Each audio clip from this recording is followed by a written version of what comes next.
D'une gamme de puissance comprise entre 5 et 40 kW, les chaudières gaz murales à condensation sont une réponse économique à la rénovation chauffage et à l'eau chaude sanitaire en habitat résidentiel.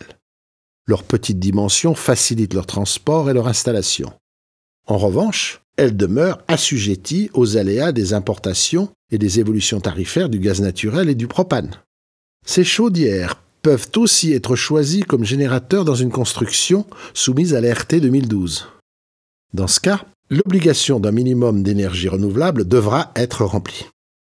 L'installation de ces chaudières présente l'avantage d'être très proche des chaudières classiques. Ce n'est pas pour autant sans danger, car une approche énergétique globale reste indispensable. Pour garantir que les performances annoncées se transforment en économie réelle, il faut que la chaudière condense le plus possible. Pour cela, il faut rechercher une température de retour chauffage la plus basse possible. À défaut de présence d'un plancher chauffant, il est fréquent de trouver des radiateurs surdimensionnés dans les maisons anciennes.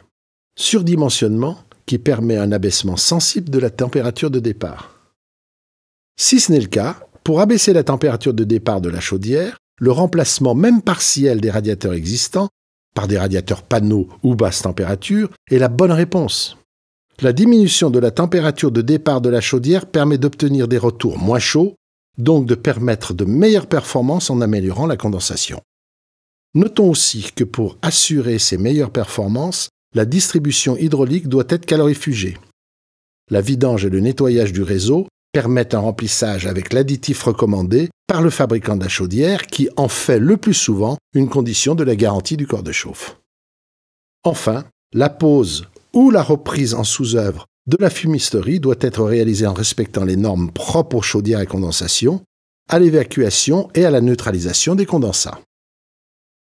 Dans l'habitat résidentiel, en neuf ou en rénovation, les chaudières gaz au sol à condensation sont préférées au modèle Murau lorsque les besoins de production d'eau chaude sanitaire sont plus importants ou que la nécessité d'utiliser une part d'énergie renouvelable est imposée par la réglementation thermique RT 2012.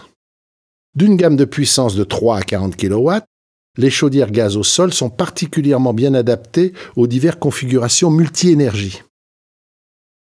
Ce sera le cas de l'association chauffage gaz naturel avec complément solaire, comme celle du chauffage gaz et de la production d'eau chaude sanitaire solaire ou électrosolaire.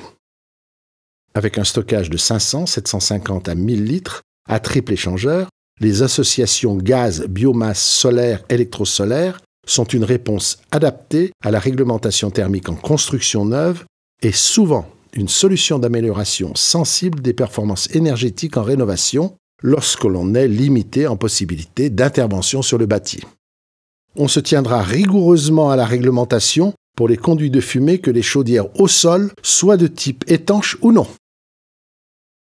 Lors de la réhabilitation d'une chaufferie fioul, si l'environnement interdit la substitution du fioul par une autre énergie, la chaudière fioul à condensation peut être retenue. Des gammes de puissance allant de 15 à 300 kW permettent l'équipement tant du résidentiel que du tertiaire. Comme pour les chaudières gaz, les chaudières fioul à condensation permettent d'obtenir des rendements sur PCI supérieurs à 100%, pouvant atteindre 109% si les températures de retour du chauffage sont suffisamment basses ou abaissées. Ces chaudières doivent recevoir un dispositif d'évacuation des fumées parfaitement adapté. Du fait de la plus grande quantité de soufre dans le fioul, un dispositif de neutralisation des condensats doit obligatoirement être installé afin d'éviter le rejet des condensats particulièrement acides.